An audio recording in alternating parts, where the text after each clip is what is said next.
3 क्रम है शिव महापुराण। शिव महापुराण की कथा 3 बातों को मार्गदर्शन करती है। पहला, शिव को 1 लोटा जल चढ़ाओ, बन सके शिव की पूजन करो, साधना करो। कई लोग कहते हैं कि हम अगर घर में शंकर जी का शिवलिंग लाकर रख लेंगे तो हम अगर बाहर गए, शिवलिंग घर में रह गया, कोई पूजन करे ना करे तो उसका दोष लगेगा। शिव महापुराण ने स्पष्ट कह दिया, घर के अंदर अगर आपने शिवलिंग लाकर रखा है, कोई शिवलिंग तुम्हारे घर के अंदर रखा है, तुम 2 महीना, 4 महीना, 6 महीना कहीं बाहर भी चले गए, 15 दिन भी चले गए, तुमने शिव जी पे जल नहीं भी चढ़ाया, तुमने शंकर जी की पूजन नहीं भी करी, अगर एक चावल का दाना या एक बेलपत्र शंकर के शिवलिंग पर चढ़ाकर तुम चले जाते हो, भले 8 दिन में आओ, 15 दिन में आओ, 20 दिन में आओ, 1 महीने में आओ, 6 महीने में आओ, तो भी तुमको कोई दोष नहीं लगता। शिव करुणा ही करते हैं और तुम्हारे घर की रक्षा ही करते हैं।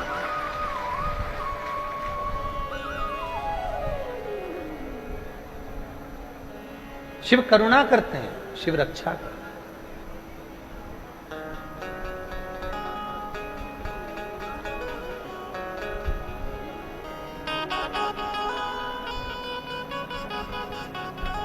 हम अगर शंकर जी पे जल नहीं चढ़ा पाए 15 दिन, 20 दिन, कई माताएं कहती हैं कि हमारा रजो धर्म आ जाता है, रजस्वला हो जाती हैं, हम 8-10 दिन काम नहीं कर पाती हैं, 4-6 दिन तक, तो शिव जी दोष तो नहीं देंगे? नहीं।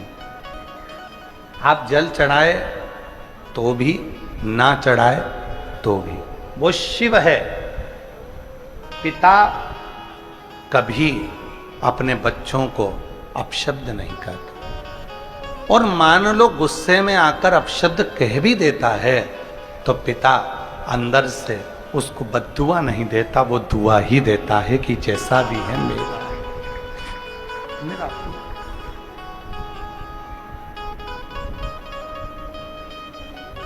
और मांगा है भोलेनाथ से वरदान लेके भी,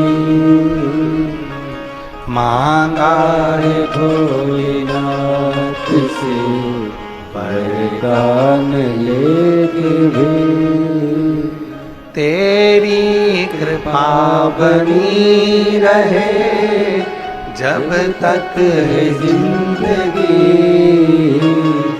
तेरी कृपा बनी रहे जब तक है जिंदगी, मांगा है भोलेनाथ से वरदान लेके भी,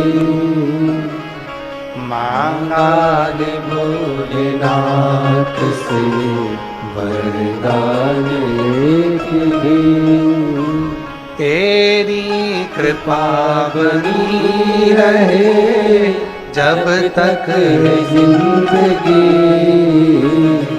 तेरी कृपा बनी रहे जब तक है जिंदगी, मांगा है भोलेनाथ से वरदान लेके भी, मांगा है भोलेनाथ से वरदान लेके भी। एक वर चाहिए कि उसकी कृपा, उसकी करुणा, उसकी उदारता, उसकी दया बनी रहे, उसकी।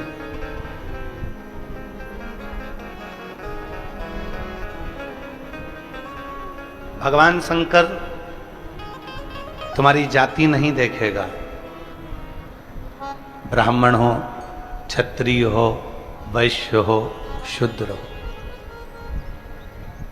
शिव जी तुम्हारा वर्ण नहीं देखेगा, शिव जी तुम्हारा शरीर नहीं देखेगा, शिव जी तुम्हारा धन और वैभव भी नहीं देखेगा, शिव जी तुम्हारी पूंजी और संपदा भी नहीं देखेगा। शिव अगर कुछ देखेगा तो निर्मल मन सो मोहि पावा, और मोहि छल छिद्र कपट ना भावा, केवल तुम्हारा हृदय मन, केवल मन ही देखे, केवल मन।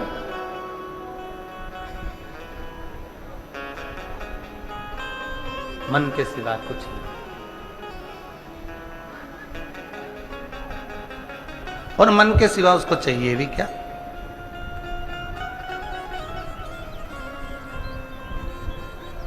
शिव महापुराण की कथा कहती है, एक लोटा जल, आवाज नहीं आई, जम के बोलो, एक लोटा जल, बोल बम का नारा है, श्री शिवाय। शिव महापुराण में ये नहीं कहा कि एक लोटा जल की जगह ये नहीं कहा कि तुमको 1 लीटर दूध चढ़ाना पड़ेगा, 5 लीटर दूध चढ़ाना पड़ेगा, 1 किलो दही चढ़ाना पड़ेगा, 25 किलो शक्कर चढ़ाना पड़ेगी, तुमको ये चढ़ाना, ना ना ना।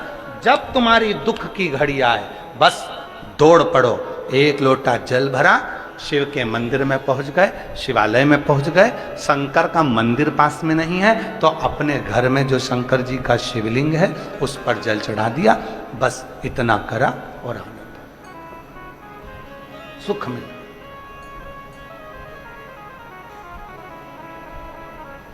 यहां शिव को बहुत आडंबर की जरूरत नहीं पड़ती, यहां शिव को बहुत दिखावे की जरूरत नहीं पड़ती।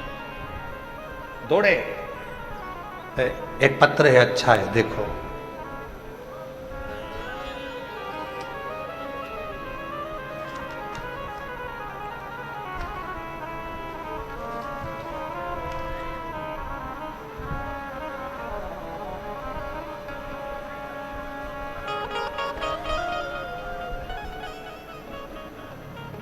मैं रजनी, पति का नाम वेद प्रकाश, निवासी श्री गंगानगर, जिला राजस्थान। पत्र को एलईडी पर पढ़ सकते हो और कहीं बैठी हों तो हाथ हिला सकती हैं और आ सकती हैं। मैं रजनी, पति का नाम देव प्रकाश, निवासी श्री गंगानगर, जिला राजस्थान की हूँ। गुरुजी आप ही हैं, आ जाओ, आ जाइए। गुरुजी मैं क्या कहूँ, मेरे भोले बाबा का गुरुजी मेरी लड़की राधिका जी, जो केवल 7 साल की है, जो कि जन्म टाइम से डॉक्टर ने लीवर खराब बता दिया था। धीरे धीरे गुरुजी डॉक्टर ने मेरी लड़की को, जब वो बड़ी होती चली गई तो उसका लीवर और खराब हो गया। आखिरी में डॉक्टर ने खाना पीना सब मना कर दिया था। पिछले साल डॉक्टर ने ऑपरेशन का बोल दिया था, पर डॉक्टर का बोलना था लीवर का ऑपरेशन अगर इस लड़की का हो रहा है तो इसकी जो बच्चेदानी है वो भी निकालना ही पड़ेगी, क्योंकि लीवर पूरा सड़ चुका है, खराब हो चुका, इसकी बच्चेदानी तक वो पहुंच गया। 7 साल की लड़की का अगर मैं बच्चादानी निकलवा दूं तो आने वाले समय में फिर इसका विवाह कैसे हो।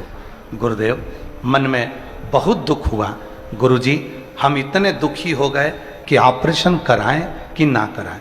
ऑपरेशन कराने का डॉक्टर बोल रहा है कि जरूरी है, ऑपरेशन नहीं कराओगे तो और तकलीफ होगी, और ऑपरेशन कराऊं तो बच्चादानी भी निकालना पड़ेगी, और लड़की की उम्र केवल 7 साल है। अब करूं तो करूं क्या। गुरुजी मैं बहुत परेशान हो गई, दिन रात रोने लगी, मैं दिन रात रोने लगी।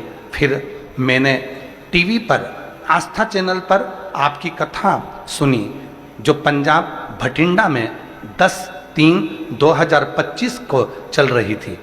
गुरुजी उसी समय मैं अपनी बेटी को लेकर पंडाल में पहुंच गई।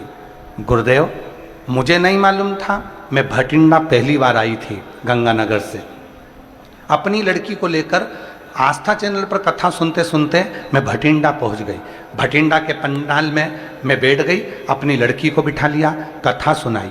वहाँ आप कहते हो कि कथा के पंडाल में जो मांगो वो मिलता है। मैं अपनी बेटी राधिका को उसके पेट पर और उसके शरीर पर कथा पंडाल की मिट्टी लगाती रही, साथ साथ मैंने उसको कथा सुनाई।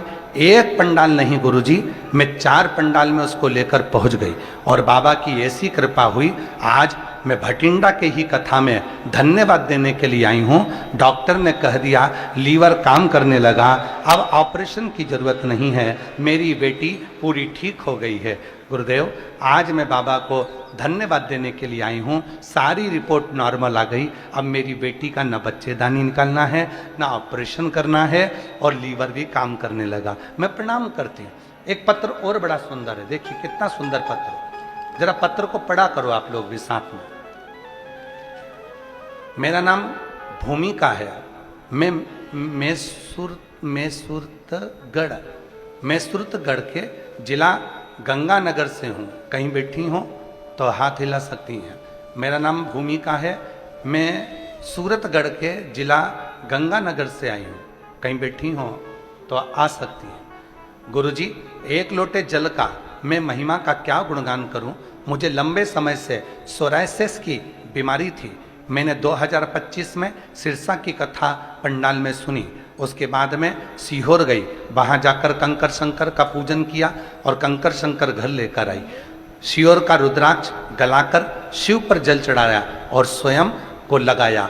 40 दिन तक लगातार शंकर पर जल चढ़ाती रुद्राक्ष का और वो अपने शरीर पर लगा लेती।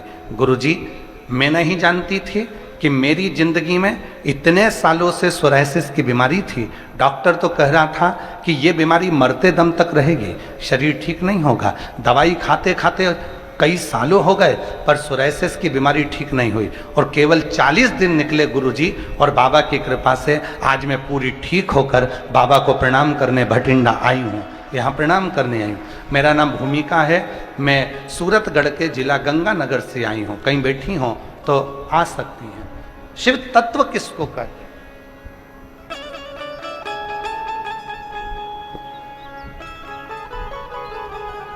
मांगा है भोलेनाथ से वरदान लेके,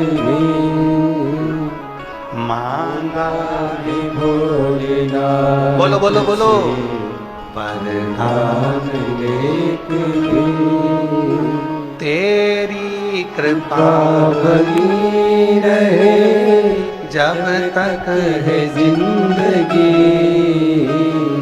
तेरी कृपा बनी रहे जब तक है जिंदगी। मांगा है भोलेनाथ से वरदान लेके, मांगा है भोलेनाथ से वरदान लेके, तेरी कृपा बनी रहे जब तक है जिंदगी, तेरी कृपा बनी रहे जब तक है जिंदगी। मांगा है भोलेनाथ से वरदान लेके, मांगा है भोलेनाथ से वरदान लेके।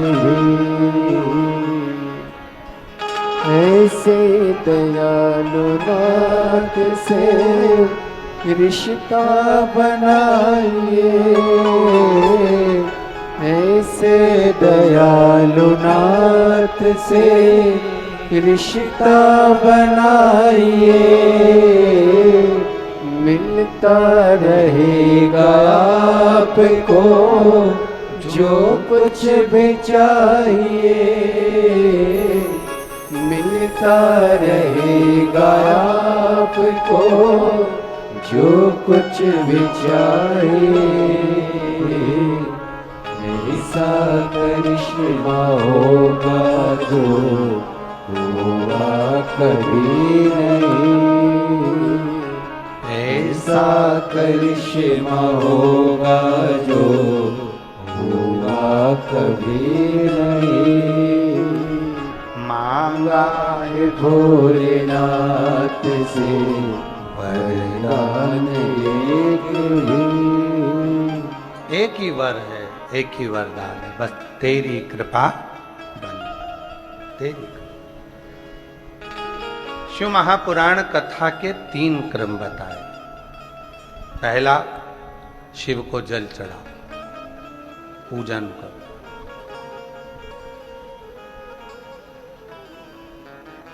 पूजन कैसे होती है?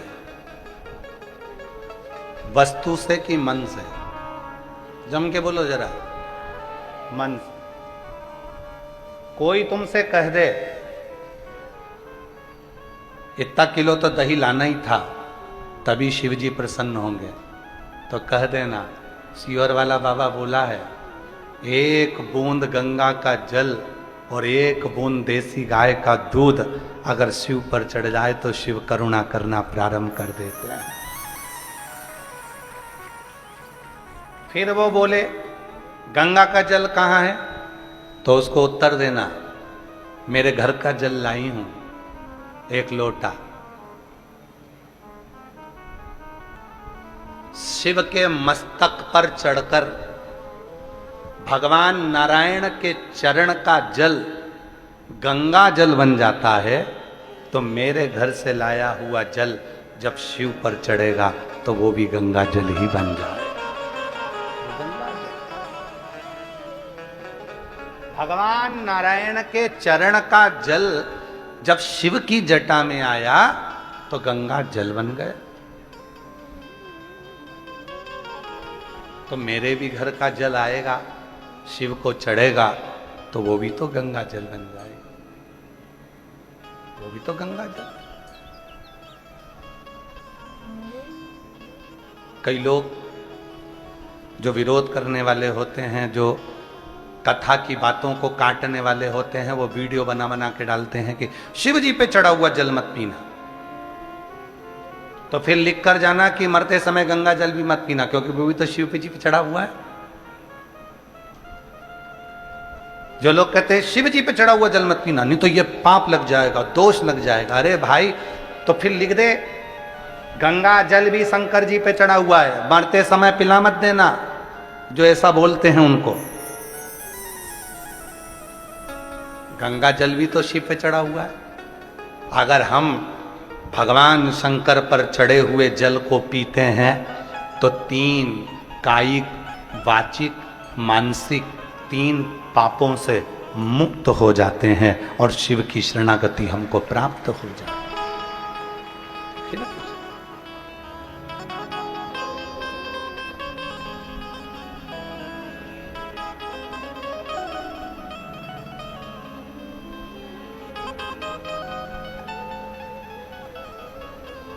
शिव शरणागति प्राप्त हो गई, सुख का अनुभव।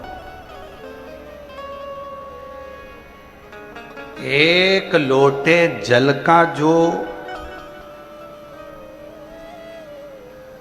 कर्ज है वो कोई साधारण नहीं है। एक हकीकत की कथा है इसी कलिकाल की।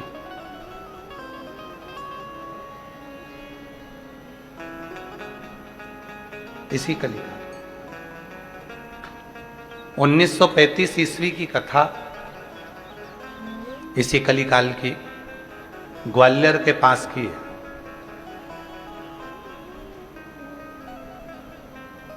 गीता प्रेस गोरखपुर के अंक में यह कथा लिखी है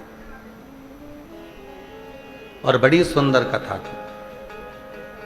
एक डाकू था जिसका नाम परसराम था। डाकू का नाम था परसराम।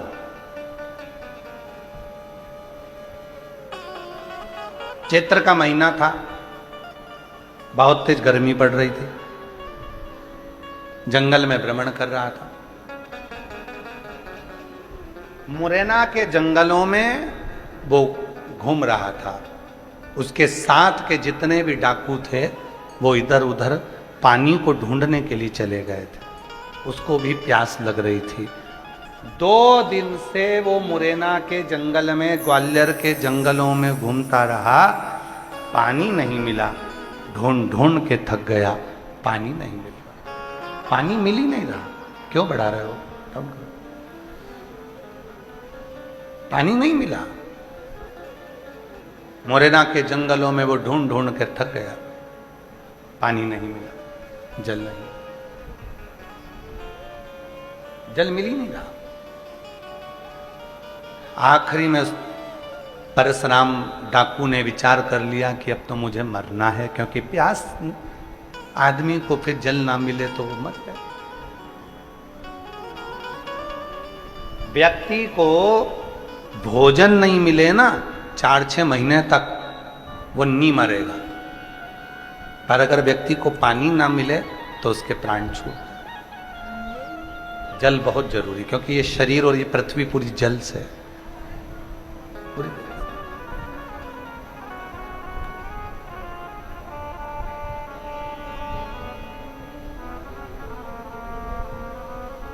अगर सही समय पर व्यक्ति सही जल पीना प्रारंभ कर दे, रोज पानी पीना प्रारंभ कर दे, ज्यादा से ज्यादा शरीर में पानी जाना प्रारंभ कर दे, तो आधे से ज्यादा बीमारी तो समाप्त ही हो जाए। पर इतने आलसी लोग हो गए हैं कि पानी जब तक कोई दिखता नहीं है और किसी से मंगवाते नहीं है तब तक पीते भी नहीं, उठ के रसोई घर तक नहीं जाते, इतने आलसी।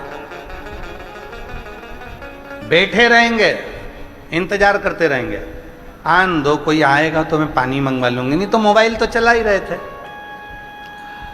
और फिर इंतजार करते करते कहीं का आया, फिर आवाज लगाया, बहन से कहा पानी ला दे।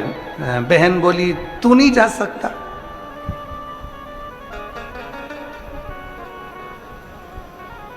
अच्छा, दुनिया की सबसे अच्छी लड़ाई बहन भाई की लड़ाई है, दुनिया की सबसे अच्छी लड़ाई।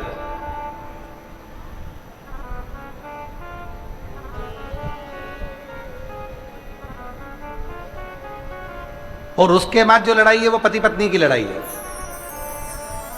और ये पति पत्नी की लड़ाई तुम्हारी नहीं है, ये तो मां पार्वती जी ने शिव जी से 2 वर मांगे थे। शंकर भगवान से पार्वती जी ने 2 वर काशी में मांगे थे। शिव जी ने कहा मांग पार्वती क्या चाहिए, पार्वती ने कहा मुझे 2 वर चाहिए। एक वर ये, काशी में जो मरेगा उसको तारक मंत्र तुमको देना पड़ेगा, उसके कानों में गुरु मंत्र देना पड़ेगा। भगवान शंकर ने पार्वती को वचन दे दिया, जो काशी में मरेगा उसके कान में गुरु मंत्र मैं दूंगा।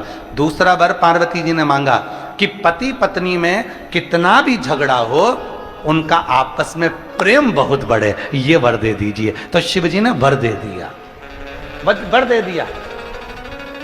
इसलिए पति पत्नी का थोड़ा बहुत झगड़ा होना जरूरी है। वो झगड़ा करेंगे प्रेम बढ़ेगा, पर इतना झगड़ा मत करना कि वो मायके और तुम्हारे, इतना झगड़ा भी नहीं, इतना झगड़ा भी नहीं होना चाहिए। और नहीं तो मालूम पड़े, वो एक किस्सा आता है ना, एक पति नोट जोड़ रहा था, एक पति बैठकर नोट जोड़ रहा था, तो उसका कोई नोट फट गया होगा तो वो जोड़ रहा था। इतने में पत्नी आई मायके से, और पत्नी ने आकर कहा क्या कर रहे हो? पति बोला पैसे जोड़ रहा हूं। पत्नी खुश होकर बोली मुझे मालूम था, मेरा बर्थडे आ रहा है ना, उसके लिए जोड़ रहे हो? पति बोला नीरी पगली, 500 का नोट फट गया था तो जोड़ रहा हूं, नोट फट गया इसलिए।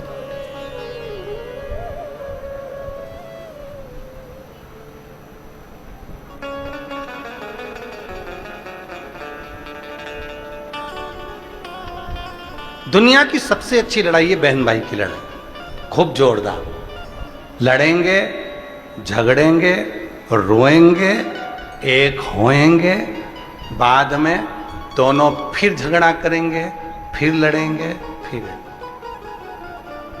पर ये कब तक लड़ते हैं? जब तक विवाह शादी नहीं होते, कुंवारे हैं तब तक लड़ते हैं, और विवाह के बाद में फिर दोनों झगड़ा करने वाली बात को याद कर कर अपने उस याद में कभी कभी आंसू भी आ जाते हैं, कभी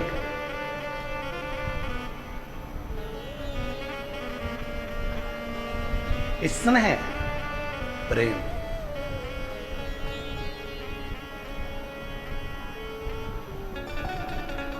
और यही वात्सल्यता है, यही स्नेह है। पानी परशुराम डाकू को नहीं मिला, हताश हो गए। नहीं,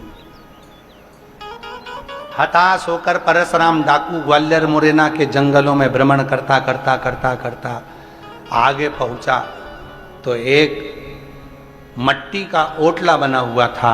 उस ओटले पर शंकर जी का शिवलिंग रखा हुआ था। परशुराम डाकू ने देखा कि वो मट्टी का ओटले पर जो शंकर जी का शिवलिंग रखा हुआ है, वो शिवलिंग पूरा की पूरा टेढ़ा हो रहा है, पूरा की पूरा टेढ़ा हुआ, उसमें खड्डा हो गया और वो शिवलिंग पूरा तिरछा हो गया। परशुराम डाकू ने सोचा कि अब पानी नहीं मिल रहा है तो 5-10 मिनट घोड़े को बांधता हूं और इस शिवलिंग को मैं अपनी तलवार से पकड़कर सीधा कर देता हूं। परशुराम डाकू उतरा, घोड़े को बांधा और शिवलिंग को तलवार से सीधा करने लगा। शिवलिंग जब सीधा नहीं हो रहा था तो परशुराम डाकू ने शंकर जी से कहा, भोले बाबा तुम मेरे गुरु हो, तुम मेरे गुरु हो, मैं भी डाकू और अच्छा नंबर 1 का, और तुम भी कम नहीं हो। मैं डाका डालता हूं धन का, तुम डाका डालते हो मन का, लोगों का दिल चुरा लेते हो, हृदय चुरा लेते हो। बाबा आप मेरे गुरु हो, मेरा नाम परशुराम है, मैंने सुना है परशुराम भगवान के भी आप गुरु रहे हो, तो मेरे भी गुरु हो।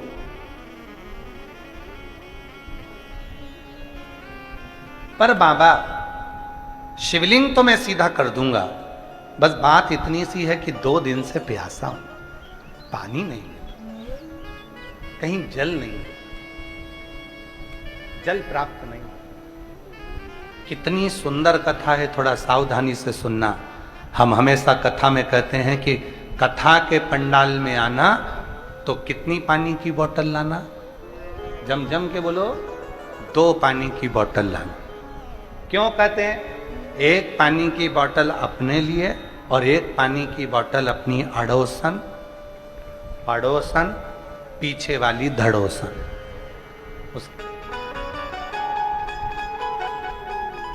एक पानी की बोतल अपने लिए लेकर आओ और एक पानी की बोतल जो अपनी अड़ोसन पड़ोसन धड़ोसन है उसके लिए लेकर आओ।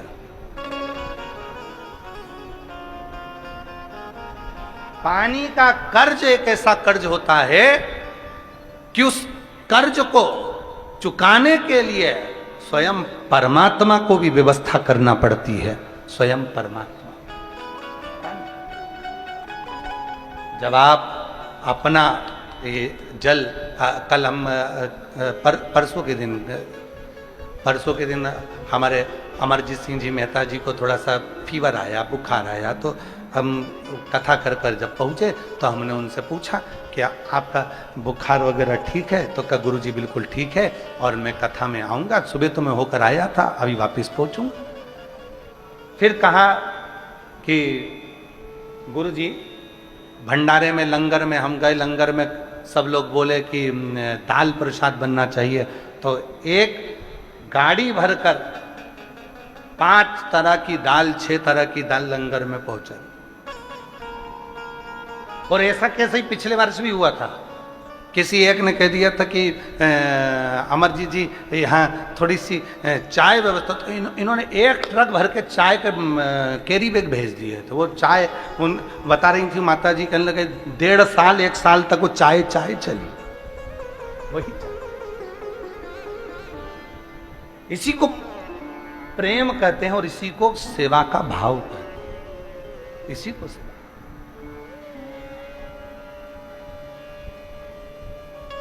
आप अभी वो बहन आई थी, कहाँ गई वो? अभी आई थी ना वो लेने के लिए बेलपत्र, कहाँ बैठी है? जरा खड़ी हो ना, कहाँ गई वो बता रही थी हम लोग आ रहे थे, 20 लोग गाड़ी में थे। हाँ, ये बहन बता रही थी 20 लोग गाड़ी में, बस में आ रहे थे और कहीं कौन सा गांव बोला था उसने, कौन सा गांव बोला था, वहाँ बस कोई गांव बताया था यहीं आसपास, वहाँ वो बस जो है उसकी 20 लोग उस बस में थे और वो बस कहीं डामाडोल हो गई, कहीं फंस पलटी मार। जितने लोग बस में आ रहे थे सब वहीं पर, एक गाड़ी वाला पीछे से आता है, सबके मुख पर श्री शिवाय नमस्तुभ्यम था। एक गाड़ी वाला आया, गाड़ी रोकी, सबको निकाल कर अपनी गाड़ी में बिठाया और बोलने लगा, आप भटिंडा जा रहे हो, चलो मैं तुम्हें शिव पुराण तक छोड़कर आता हूं, और लाकर यहां बिठा गया। वो बहन जी के शब्द है जो पत्र लेने, बेलपत्र लेना ही थी। कहीं कौन सा गांव भी बताया था कि जहां वो बस डामाडोल होकर कहीं गिरी पड़ी, जो भी हुआ। गंगानगर से चले थे, कौन आया, कौन पहुंचा, कौन लेकर यहां छोड़ गया, सबको इकट्ठा कर कर बिठाकर किसी की उंगली में खरोच आई, कोई दूसरा नहीं। ना जाने किस वेश में नारायण मिल जाए, कब वो आता है कब चला जाता है पता ही नहीं। क्या बात,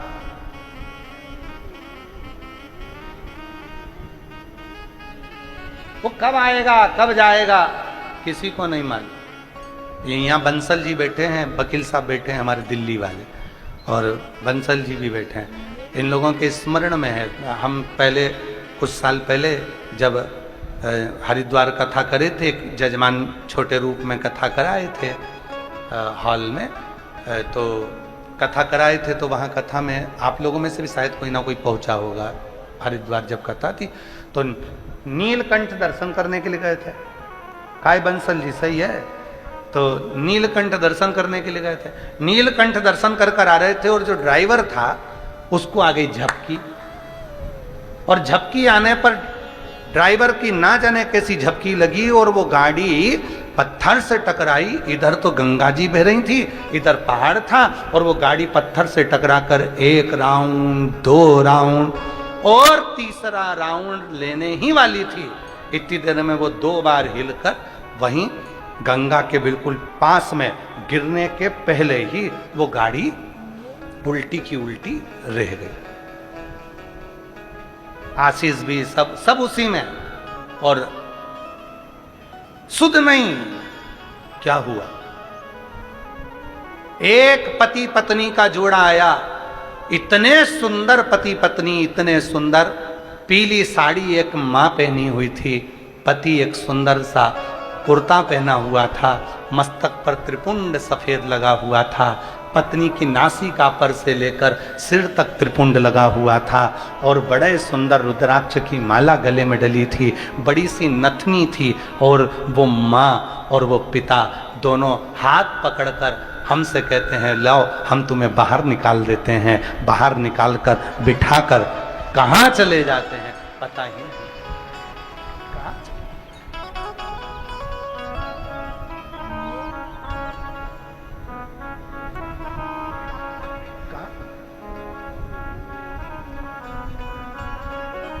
उसको पहचानना कठिन है, बहुत कठिन, बहुत कठिन। नाम है तेरा तारणहारा, कब तेरा दर्शन होगा। जिसकी प्रतिमा इतनी सुंदर, वो कितना सुंदर होगा, वो कितना सुंदर होगा। नाम है तेरा तारणहारा, कब तेरा दर्शन होगा। जिनकी प्रतिमा इतनी सुंदर, वो कितना सुंदर होगा, वो कितना सुंदर होगा।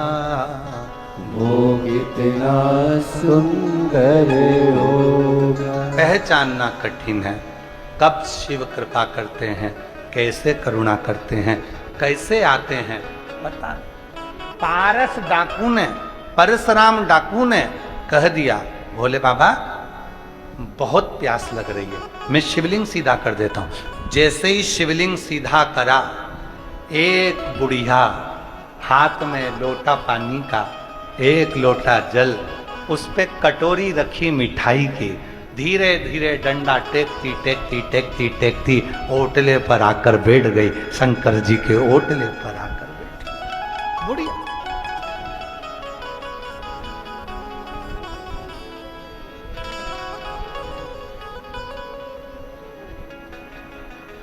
डंडा टेकते टेकते वो आई और ओटले पर आकर बैठ गई। बेटी,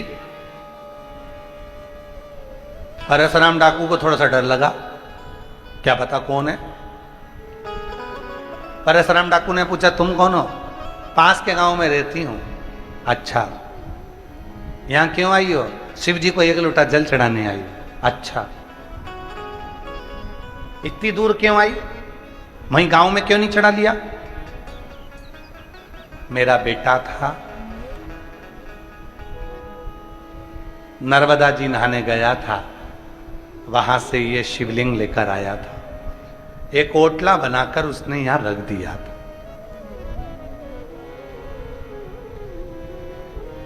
वही आता था, पूजा करता था। एक बीमारी आ गई हमारे गांव में, मेरा बेटा भी मर गया, बहू भी मर गई, उसका लड़का भी मर गया, बस एक लड़की उसकी है, चंपा उसका नाम है, वो मेरे पास में रहती है। चंपा रहती है। अच्छा, अब वो नहीं है ना, तो कभी कभी जल चढ़ाने के लिए मैं आ जाती। मां, चढ़ाओ जल शिव जी को। बूढ़ी मां ने कहा मुझे ऐसा लगता है कि तुमको प्यास लगी है, जल तो मैं बाद में आकर चढ़ा दूंगी, लो तुम पानी पी लो। एक लोटा जल बूढ़ी मां ने परशुराम डाकू को दिया, मीठे की कटोरी दे दी। परशुराम डाकू ने मिठाई खाई, पानी पी गया, और पानी जो पिया तो परशुराम डाकू की आंख में जल भरकर महादेव से कहता है मैंने तो तुझसे कहा था कि प्यास लगी है, और जल बुढ़िया लेकर आ गई।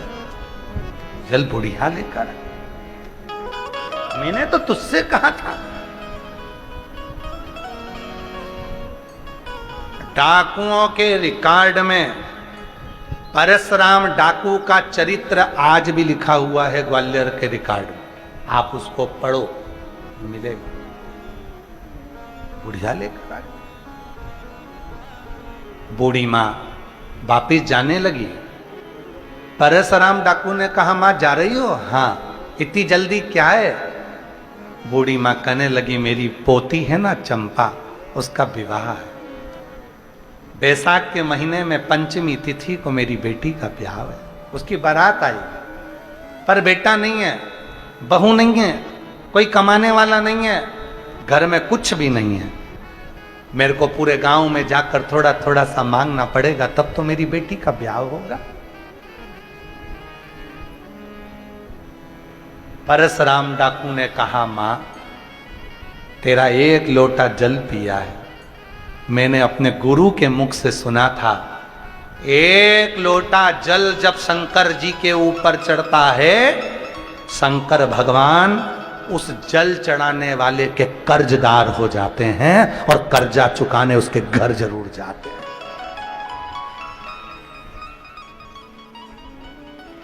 पहले हम लोग एक गलती करते थे, मंदिर में से पानी भरकर मंदिर में चढ़ाते थे। बोलो बोलो, सही है कि गलत है? मंदिर का ही लोटा, मंदिर का ही पानी मंदिर में शिव जी को चढ़ाते थे, तो शिव जी हमारे कर्जदार नहीं बनते थे। जब से हमने अपने घर का जल एक लोटा भरकर शिव जी को चढ़ाना प्रारंभ करा, शिव पुराण कहती है तुम्हारे घर का जल लेकर शिव कर्जदार हो जाते हैं तुम्हारे। इसलिए कहते हैं एक लोटा जल सारी समस्या का हल। तुम्हारे घर का जल शिव को मिलता है, शिव तुम्हारे कर्जदार होते हैं, तो तुम्हारा कर्जा चुकाने के लिए महादेव 3 महीने में तुम्हारे दरवाजे पर आकर तुम्हें सुख प्रदान करना प्रारंभ कर देंगे। सुख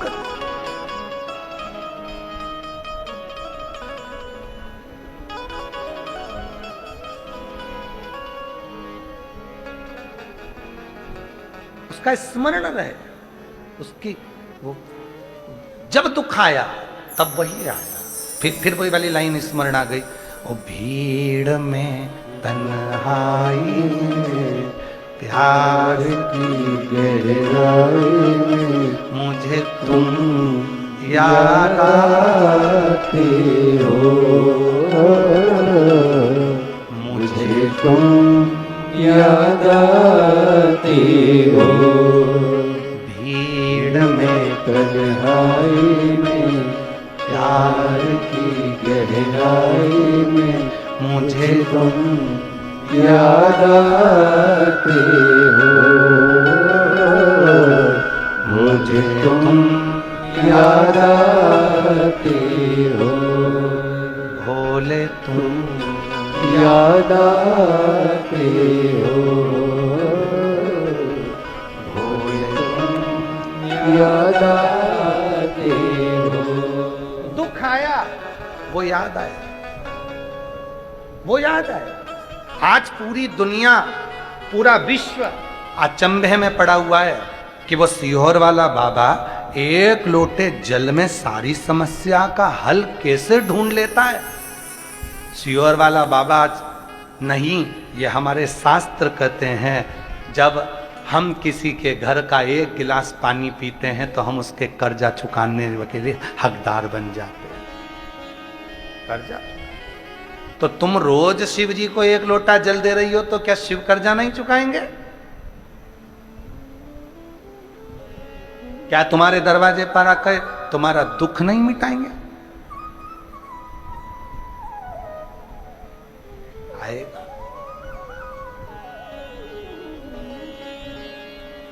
वो आएगा जरूर, जरूर आएगा।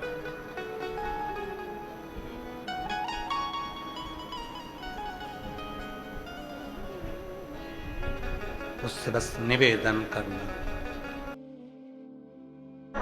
पूछा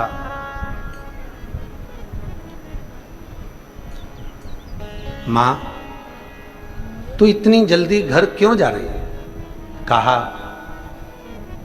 बेटा, बेटा नहीं है, बहू नहीं है, पोता नहीं है, चंपा मेरी बेटी पोती का विवाह, घर में अन्न का दाना नहीं है, गांव में जाऊंगी मांगूंगी, बाहर का प्रेशर खोलो,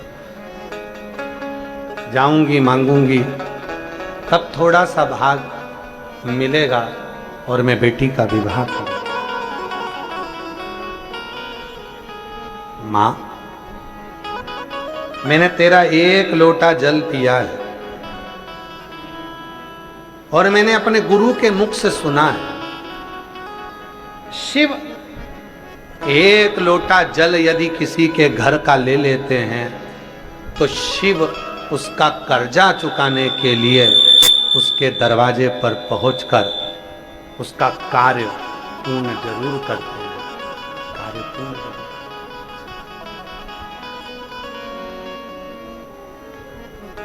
मैंने भी तो तुम्हारे घर का एक लोटा जल दिया, मैंने भी तो तुम्हारे घर का एक लोटा जल पिया, तो मेरा भी तो फर्ज बनता है, मेरा भी तो फर्ज है कि मैं तुम्हारे यहाँ आऊं। ये मेरा भी तो फर्ज है। शंभु शंभु शंभु शंभु शंभु शंभु, मेरा भी तो फर्ज है कि मैं उस एक लोटे जल का कर्ज चुकाने के लिए तुम्हारे यहाँ पहुंचूं।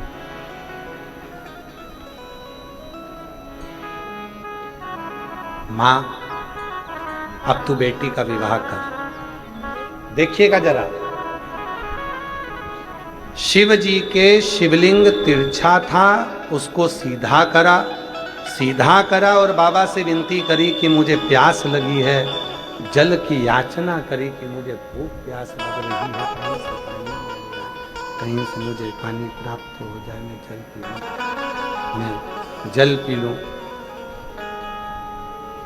रिंकू तुम तुम्हारे हिसाब से कर लो, आशीष तुम ऊपर जा, तो इनको कर लें तो जरा सेट करें तो साउंड चले।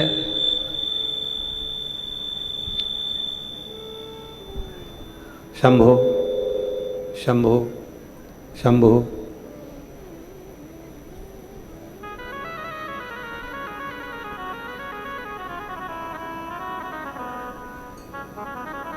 शिव जी एक लोटे जल का यदि कर्ज चुकाते हैं तो मेरा भी फर्ज है कि मैं भी उस एक लोटे जल का कर्ज चुकाऊं, मैं भी उस एक लोटे जल का कर्ज अदा करूं, कर्ज चुकाऊं। मां तो चंपा का विवाह कर, तो चंपा की शादी कर,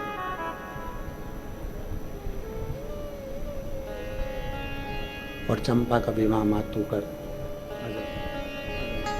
शंभो शंभो शंभो शंभो शंभो शंभो शंभो शंभो शंभो।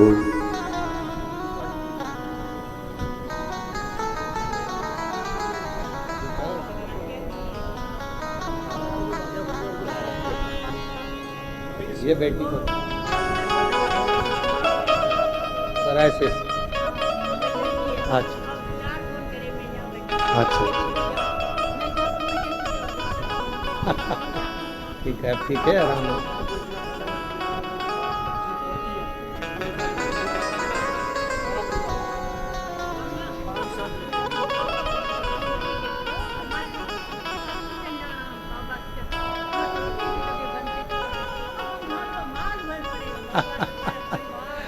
माँ कह रही है पहले ये स्थिति थी कि कभी दिन तो रोटी बनती थी और घर में कभी दिन नहीं बनती थी, इतनी स्थिति खराब थी।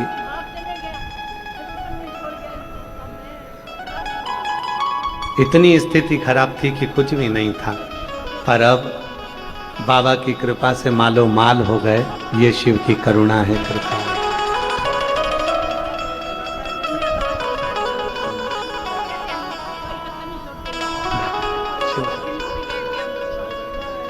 तेरी कृपा का क्या है भरोसा, कब किस पर जरा सी हम पर कर दो, जरा सी हम पर कर दो। तेरी कृपा का क्या है भरोसा, कब किस पर हो जाए, जरा सी हम पर कर दो, जरा सी हम पर कर दो। जिस पर भी हो गई तेरी कृपा करुणा, हो भव पार हुआ, भव पार हुआ। आप ही वो चाहे जितना, उसका भी बाबा उद्धार हुआ, उद्धार हुआ। गिद्ध जान कणिका जैसे तेरे मन को भाई, जरा सी हम पर कर दो, जरा सी हम पर कर दो। तेरी कृपा का क्या है भरोसा, कब किस पर हो जाए, जरा सी हम पर कर दो, जरा सी हम पर कर दो। शिव ऐसा ही। परशुराम डाकू ने मन में विचार किया, माँ तू रुक जा, थोड़ा ठहर जा। माँ शिवजी पे जल चढ़ता है तो उस जल का कर्ज शिव अदा करते, और मैंने तेरे यहाँ का एक लोटा जल पिया है तो अब कर्ज मैं अदा कर, तो चिंता ना कर। चंपा का विवाह तू कर, बैसाख की पंचमी के दिन कन्यादान करने के लिए ये परशुराम 1 लोटे जल का कर्ज चुकाने के लिए तेरे यहां आएगा और विवाह कर कर जा।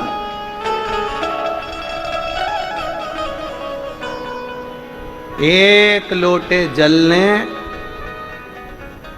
परशुराम को तृप्त किया और वही 1 लोटे जल ने वो मां के घर में चंपा का विवाह कर दिया।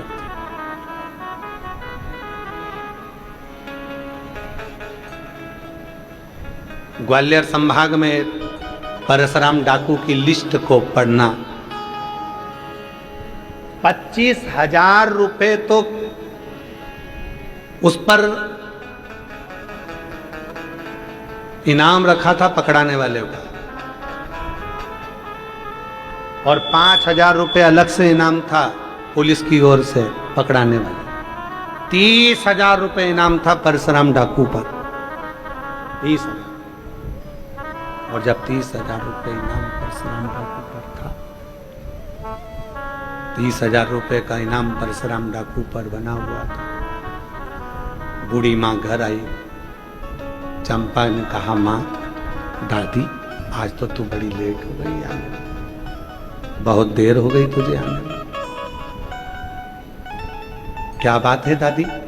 दादी ने पूरी कथा सुना दी कि मैं जल चढ़ाने गई थी शिव जी को, वहां एक डाकू मिल गया था जिसका नाम परशुराम था। जल पिया, वचन दिया कि बैसाख की पंचमी को चंपा का कन्यादान करने में आऊंगा, तू शादी की तैयारी कर, बाकी के सब में निपट लो। हो ये बात कन्या को, बेटी को कही। बेटी ने बात सुनी तो दूसरे ने सुन ली, दूसरे ने, तीसरे ने सुन ली, तीसरे ने, चौथे ने सुन ली, चौथे से 5वें ने सुन ली। जगह जगह से सुना प्रारंभ करा, शंभो शंभो शंभो शंभो शंभो शंभो शंभो शंभो शंभो शंभो शंभो शंभो शंभो शंभो। बेटी से बात कही थी, वो बात दूसरों ने सुनी। सुनते सुनते सुनते सुनते सुनते सुनते सारे नगर में, सारे गांव में पहुंच गए। सारे गांव में वो बात, गांव का जो मुखिया था, उस गांव के मुखिया के पास में भी खबर पहुंच गई। और मुखिया मन में सोचा, 30,000 रुपए का इनाम मुझे मिल जाएगा यदि मैं परशुराम को पकड़ा दूंगा तो। जाकर खबर कर दी थाने में, परशुराम डाकू आएगा बैसाख की पंचमी को चंपा का कन्यादान करने के लिए, वचन दिया है उसने। पुलिस वालों ने कपड़े चेंज करे, वस्त्र चेंज करे, बैसाख की पंचमी के 1 दिन पहले पूरे गांव को घेर लिया, छावनी बना दी। परशुराम डाकू आता, उसके पहले परशुराम डाकू ने गाड़ियों में भर भर कर अनाज भेज दिया। एक गाड़ी में कपड़े भेज दिए, एक गाड़ी में फल भेज दिए, एक गाड़ी में सब्जी भेज दी। गला पकड़ रहा है रिंकू बहुत तेज।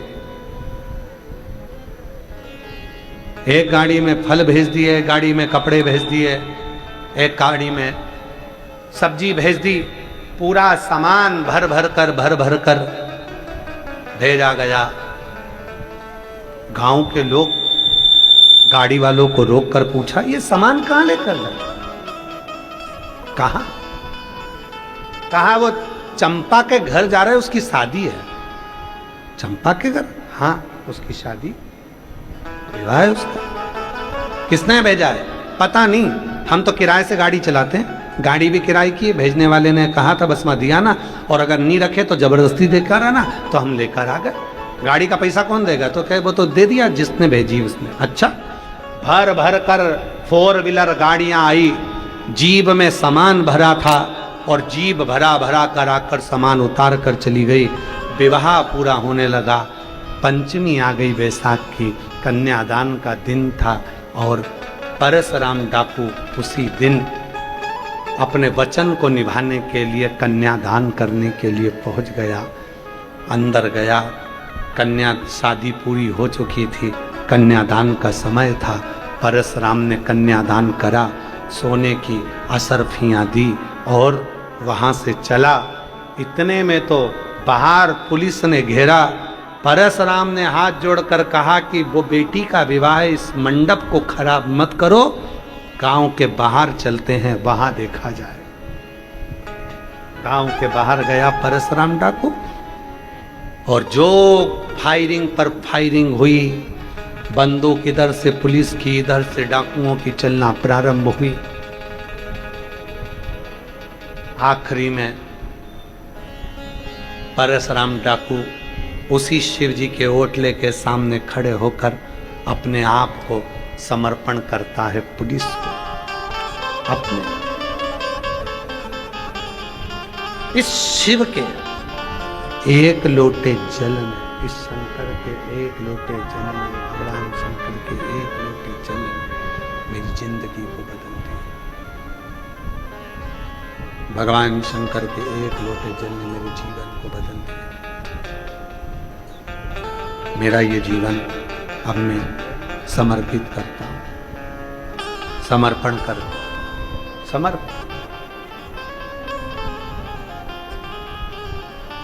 समर्पण करते से ही अदालत ने परशुराम को छोड़ दिया।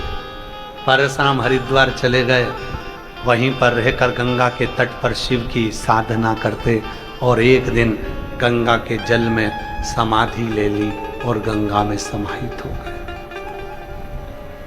ये शिव पुराण की कथा में जो परशुराम डाकू का चरित्र आपको अभी कलिकाल का जो श्रवण कराया, वो श्रवण कराने का कारण केवल एक है कि तुम्हारे एक लोटे जल के कर्ज को चुकाने के लिए जब तुम अपने घर से एक लोटा जल शिव जी को चढ़ाने के लिए लेकर जाते हो, दुनिया के लोग कहते हैं आखिर एक लोटा जल समस्या का हल कैसे हो सकता है। उसकी कथा ये कहती है कि एक लोटा जल भगवान शंकर पर कर्जा कर देता है और शिव से कर्जे को चुकाने के लिए 3 महीने के अंदर तुम्हारा भंडार भरना प्रारंभ कर देते हैं।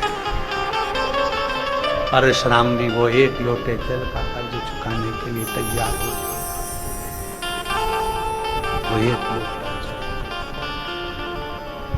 और जो जैसी भावना वो वैसा ही फल पाया, नहीं खाली उसे लौटाया, वो मन ही मन हर्षाया और कर दिया माला बाल का शिवाय, लुटा दिया भंडार वो क्या करता है, कैसे करता है और कैसे करुणा करता है, उसी के ऊपर निर्भर करता है। एक पत्र है, अच्छा है, देखिए अच्छा पत्र है।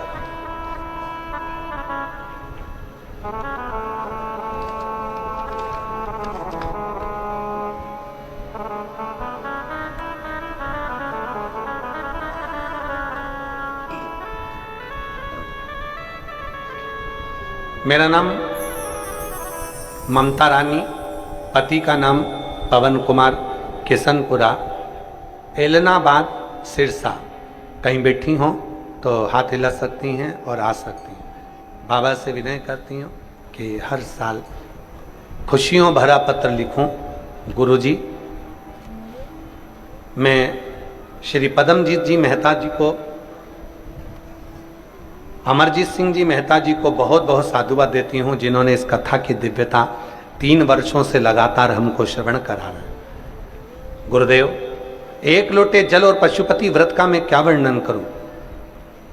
मेरा बेटा बीटेक इंजीनियर की पढ़ाई करना चाहता था और तैयारी करवाने के लिए मेरे पास इतना धन नहीं था।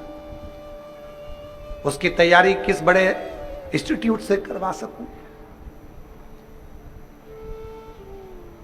और हमने भगवान के भरोसे ऑनलाइन बेंच लिया और मेरे बेटे ने गांव की छोटी सी लाइब्रेरी में जाकर पढ़ाई करना शुरू करा। और कुछ दिनों के बाद में मेरे बेटे ने जो है पेपर मेरे बेटे ने जेई का पेपर दिया और मेरी बेटी भी 16 साल की थी। उसने कहा बाबा मेरे भाई के लिए पशुपति व्रत करती हूँ, और उसने भी पशुपति व्रत किया। बाबा की ऐसी कृपा हुई गुरुदेव, बाबा ने मेरे बेटे को कुरुक्षेत्र NIT में बीटेक की पढ़ाई करने के लिए सिलेक्शन किया, और बाबा की कृपा से मेरा बेटा आज अपनी ही फील्ड के अंतर्गत कार्य में जुझारत हुआ। मैं बाबा को यहाँ पर प्रणाम करने के लिए आई हूँ। कहीं बैठी हो तो आ सकूँ। अगला पत्र है, मेरा नाम अबना शर्मा, तहसील भादरा, जिला हनुमानगढ़, राजस्थान से हूँ। गुरुजी, मैं 4 साल से सरकारी नौकरी की तैयारी कर रही थी, पर कोई भी नौकरी नहीं मिली गुरुदेव।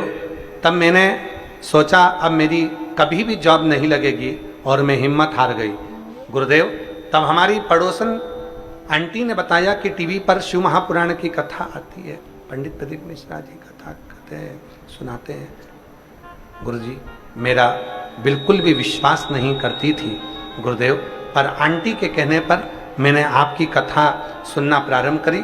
2024 से टीवी पर कथा सुनना प्रारंभ करी, और बाबा की ऐसी कृपा हुई गुरुदेव, मैं सीहोर गई, कंकर शंकर की पूजन करी, और बाबा की कृपा से 5 पंडाल में कथा सुनने का फल ये मिला कि 1/1/2026 को मेरा राजस्थान पुलिस में सिलेक्शन हो गया। मैं बाबा को यहाँ प्रणाम करने के लिए आई हूँ।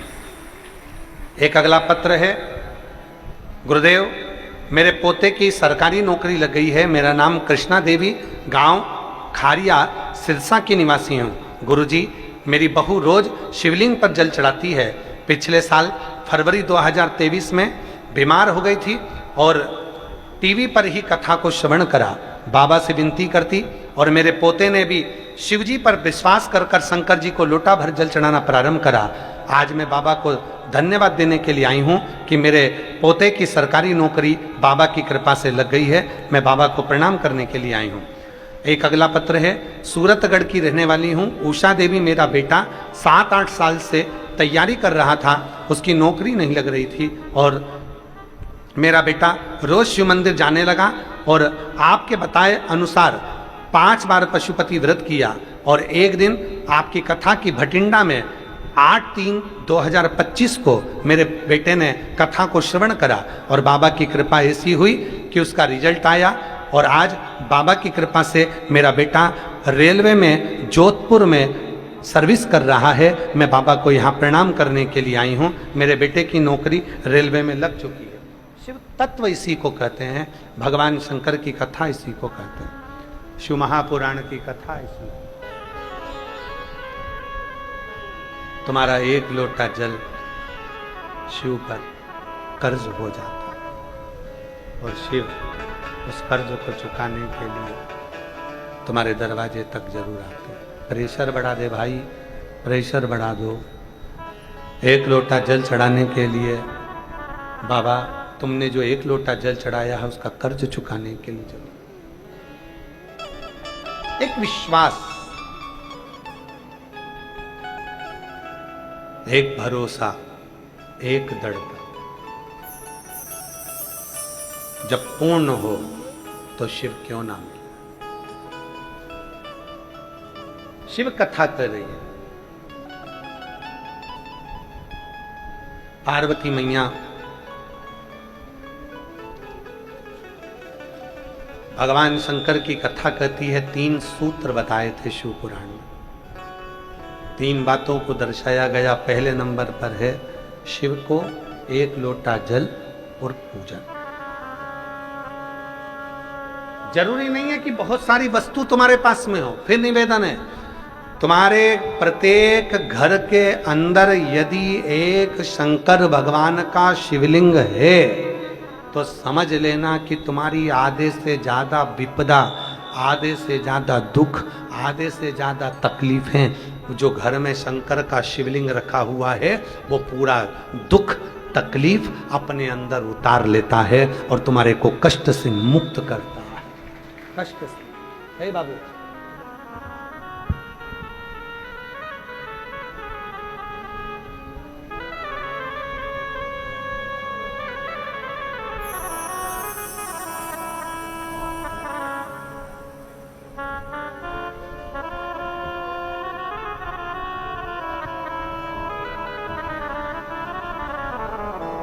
शिव तत्व कह रहा है, भगवान शंकर की कथा कर रही है।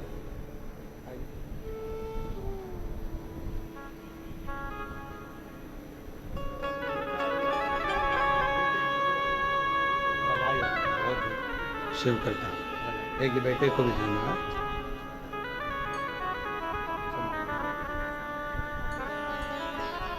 बाबा की कृपा है। शिव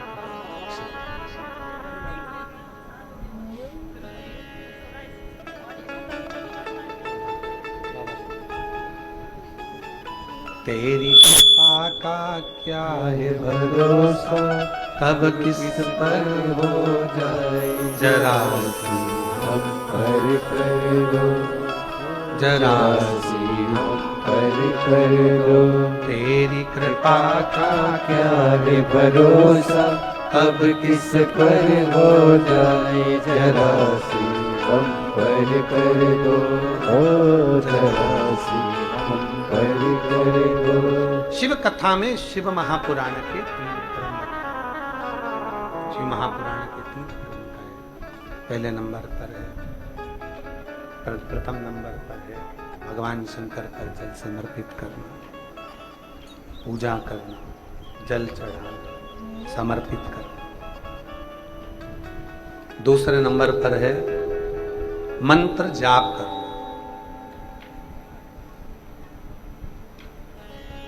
दूसरे नंबर पर है मंत्र जप करना।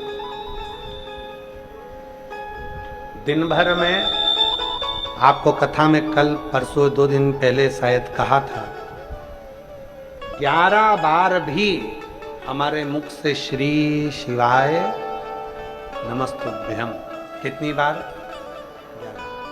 या ओम नमः शिवाय, या नमः शिवाय। हम जब बार बार उच्चारण करते हैं, हम जब बार बार विनती करते हैं, जब बार बार हम ये श्री शिवाय नमस्तुभ्यम बोलते हैं बार बार, इसका मतलब होता है शिव जी को प्रणाम, नमन। और जब हम बारंबार प्रणाम करने लगते हैं, नमन करने लगते हैं, तो शिव हम पर करुणा करने लगते हैं। तो 3 सूत्र बताए गए। पहले नंबर पर है पूजन, जल चढ़ाना। दूसरे नंबर पर है मंत्र का जप करना, भगवान शंकर के मंत्र का जप करना। और तीसरे नंबर का जो सूत्र बताया गया, यदि हम जल नहीं चढ़ा सकते, मंत्र का जप भी नहीं कर सकते, कहीं जा भी नहीं सकते, तो फिर एक काम कहा, कोई शिव की भक्ति में डूबता हो, शंकर के नाम का जप करता हो, श्री शिवाय नमस्तुभ्यम बोलता हो, या कहीं ना कहीं किसी ना किसी रूप में शिव भक्ति में डूबा हो, उसके मुख का दर्शन कर लेने पर भी हमें पुण्य फल की प्राप्ति हो। पुण्य फल।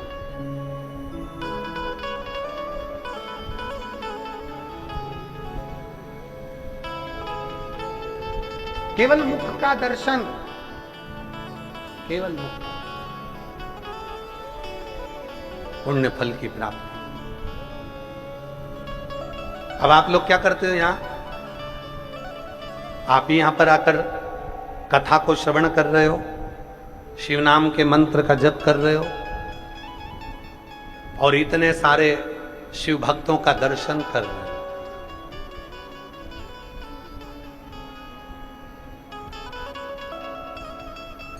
कुछ फल अपनी जिंदगी में पाए। एक कथा आती है बिदल और उत्पल की। 2 असुर हैं और दोनों असुर प्रबल हैं। और एक बार उन्होंने, असुरों ने ये सुन लिया था, बिदल और उत्पल असुर ने ये सुन लिया था कि 33 कोटि देवताओं की जो धर्म पत्नियां हैं, देवियां, जितने भी देवता हैं, उन देवों की जो धर्म पत्नियां हैं, देवियां, वो बड़ी सुंदर हैं। पर उन सभी देवियों में सर्वश्रेष्ठ सुंदरता यदि किसी की है तो वो केवल एक मां जगत जननी जगदम्बा अम्बा पार्वती की है। केवल वो एक की है। माँ जगत जननी जगदम्बा अम्बा पार्वती की सुंदरता बड़ी थी।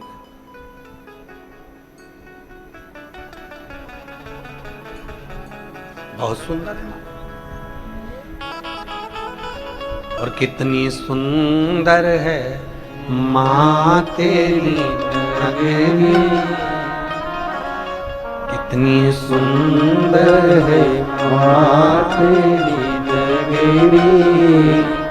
भोले पैदल चले आ रहे रे, भोले पैदल चले आ रहे। कितनी सुंदर है माँ तेरी नगरी। माँ जगत जननी अम्बा इतनी सुंदर, इतनी सुंदर, इतनी सुंदर है माँ पार्वती। बिदल और उत्पल के मन में आ गया कि 33 कोटि देवताओं की धर्म पत्नियों में सर्वश्रेष्ठ सुंदरता केवल पार्वती जी में, केवल पार्वती जी में। हाँ,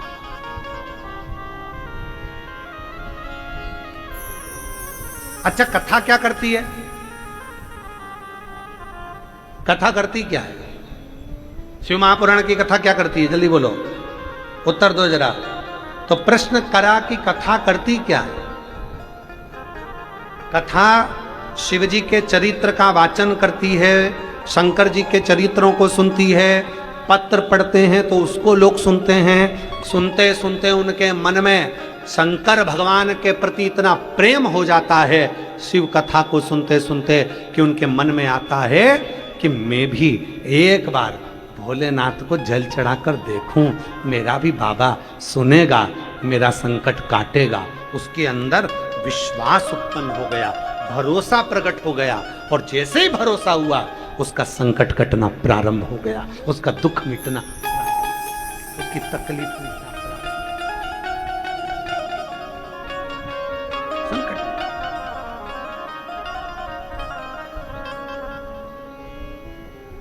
कितने लोग हैं?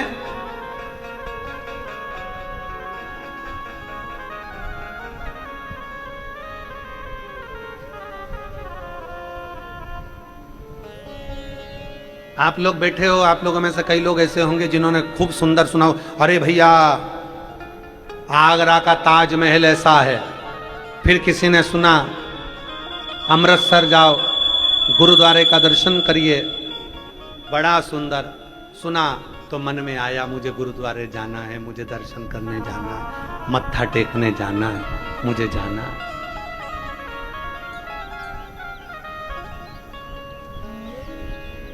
फिर किसी ने कहा बद्रीनाथ का इतना सुना है, बद्रीनाथ जाना है। केदारनाथ जी का इतना सुना, केदारनाथ जी जाना है। अमरनाथ जी का इतना सुना, अमरनाथ जी जाना है। हेमकुंड साहिब के बारे में सुना, वहां जाना। सबके मन में उत्साह, जो जिसके बारे में सुनते हो तो उससे मिलने की तमन्ना बढ़ जाती है। उसके बारे में इतना सुना है तो मन में तमन्ना बढ़ी, इच्छा बढ़ी, इच्छा जागृत। शंभो शंभो शंभो।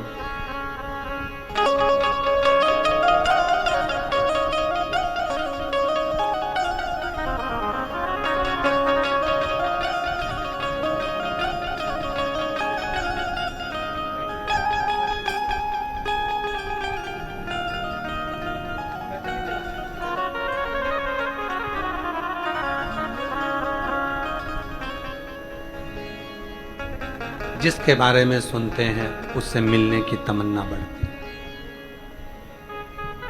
उसको मिलने की। जिसके बारे में भी सुनोगे उससे मिलने की इच्छा बढ़ेगी। क्यों? इतना इतना सुंदर जगह है, इतनी अच्छी जगह है, मन करेगा वहां जाने का, उससे मिलने का। उसी तरह शिव महापुराण की कथा जब हम सुनते हैं, एक लोटे जल के महत्व को जब हम सुनते हैं, हमारे अंदर विश्वास जागता है। और एक ना एक दिन जब हम शिव को एक लोटा जल समर्पित करना प्रारंभ करते हैं तो हमारे जीवन के सारे दुख कष्ट मिटना प्रारंभ हो जाते हैं, तकलीफें मिटना प्रारंभ हो जाती है, कष्ट मिटना प्रारंभ हो जाता है। जैसे ही हमने सुना हमारे अंदर विश्वास जागृत हो। भरोसा जागृत हो गया, दृढ़ता जागृत हो गई और भरोसा जागृत हुआ और शंकर के प्रति, भगवान शिव के मंदिर के प्रति, भगवान शंकर के शरणागति के प्रति, शिव जी के चरणों के प्रति, भगवान शंकर के मंदिर के प्रति, उनके शिवलिंग के प्रति हमारा भाव जागृत हो गया। मन में उत्साह जागृत हो गया, मन में भाव जागृत हो गया। जैसे ही सुना वैसे पिदल उत्पल ने सुना था पार्वती मैया इतनी सुंदर, इतनी सुंदर, इतनी सुंदर, बस एक बार पार्वती माता को देखना है, एक और जिसकी प्रतिमा इतनी सुंदर वो कितना सुंदर होगा, वो कितना सुंदर होगा। नाम है तेरा तारनहारा, कब तेरा दर्शन होगा। जिनकी प्रतिमा इतनी सुंदर वो कितना सुंदर होगा, वो कितना सुंदर होगा। नाम है तेरा तारनहारा, कब तेरा दर्शन होगा। जिसकी प्रतिमा इतनी सुंदर वो कितना सुंदर होगा, वो कितना सुंदर होगा। उसके प्रति जागरूकता बढ़ी, उसके प्रति मिलने की तमन्ना, मिलने का उत्साह, उससे मिलन का उत्साह, उससे जाकर मैं मिलूं, एक बार जाकर मिलूं। उत्साह। विदल उत्पल ने मां पार्वती जी का दर्शन नहीं किया। जितनी बार विदल उत्पल कैलाश पर जाते थे मां पार्वती का दर्शन करने के लिए, मां उनको दिखती ही नहीं थी, मिलती ही नहीं है, माता का दर्शन होता ही।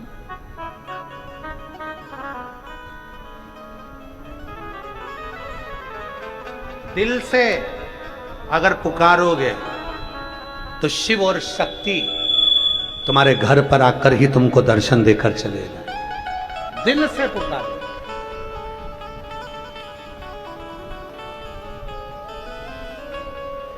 अभी कल ही हम आशीष जी से कह रहे थे, आशीष पंजाब के आसपास के जितने क्षेत्र हैं, हिमाचल उत्तरांचल के आसपास के जितने क्षेत्र हैं, माँ दुर्गा भवानी, ना जाने कौन सा हिमाचल वालों ने अच्छा कार्य किया था कि माँ आद्य शक्ति दुर्गा 9 स्वरूप में, कहीं कांगड़ा, कहीं ज्वाला, कहीं मनसा, कहीं चिंतपूर्णी, ऐसे स्वरूप में माँ वैष्णव, ऐसे स्वरूप में आकर बैठ गई हैं और 9 स्वरूप में माता यहाँ बैठकर खूब भक्तों का कल्याण कर रहे हैं,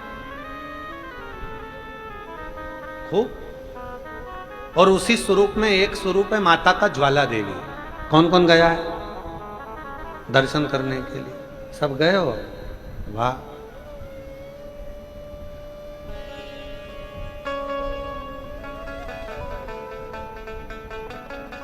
कहते हैं मां की वाणी, मां की जिह्वा, मां का शब्द, मां की ज्योत जीवन का कल्याण करने में। हम भी प्रयास करेंगे, कभी योग लगेगा तो वो ज्वाला माता को भी एक बार, माँ की आज्ञा होगी तो शिव से माँ जगत जननी के मिलन की कथा एक बार ज्वाला माता के चरणों को भी श्रवण कराने का प्रयास करें पूरा। राजी हो क्या तुम सब लोग? तैयार बैठे हो? अरे वाह, करेंगे। परंतु वो बुलाए तब तो अपन जाएं। विदल उत्पल दो असुर हैं और दोनों ही बड़े प्रबल हैं। मां पार्वती के बारे में बहुत सुन रखा था कि बहुत सुंदर है, कभी दर्शन तो नहीं हुआ। जितनी बार कैलाश जाते थे दर्शन नहीं कर पाते, जितनी बार गए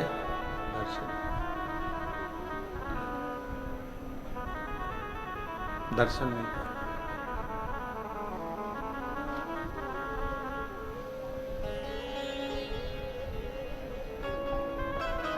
अब की बार विदल और उत्पल ने तप किया, घोर तप किया।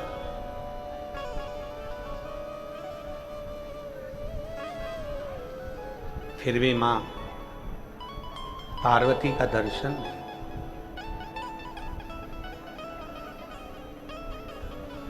तब करा मां पार्वती जी ने एक आम्र फल शिवगण के द्वारा विदल उत्पल के पास भेज दी। जब वो आम्र फल विदल उत्पल ने देखा,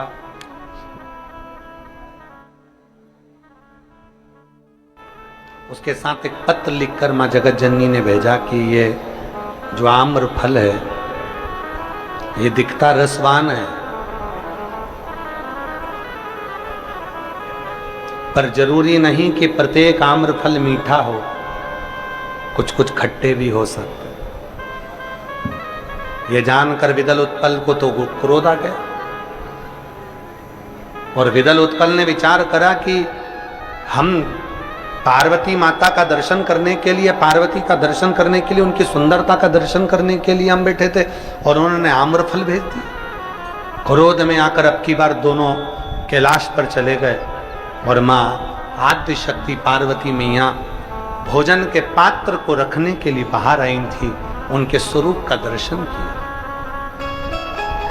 दर्शन करें वो ठीक है, पर भीतर अगर गलत भाव लेकर दर्शन करें तो वो ठीक नहीं।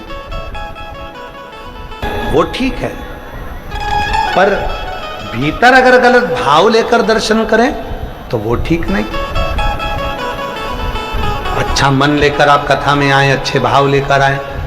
कल कथा का छठा दिवस है, कथा की शिवरात्रि है, 2 बजे से 5 बजे तक यहाँ कथा होगी और परसों के दिन कथा सवेरे 8 बजे से 11 बजे तक होकर विराम हो जाएगी। तो जो भी यहाँ पहुंचता है वो विश्वास लेकर, श्रद्धा लेकर, भाव लेकर अगर पहुंचे और मन में अच्छा भाव लेकर पहुंचे तो सब कुछ प्राप्त हो सकता है।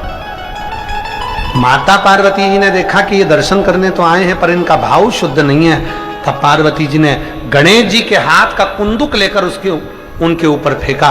विदल उत्पल का संहार हुआ, कुंदुक जाकर शिवजी के चरणों में गिरा। शिवजी का नाम कुंदकेश्वर महादेव हो गया। भगवान कुंदकेश्वर पधार रहे हैं, जोरदार ताली बजाकर स्वागत करें भगवान श्री कुंदकेश्वर। बोल कुंदकेश्वर महादेव की जय।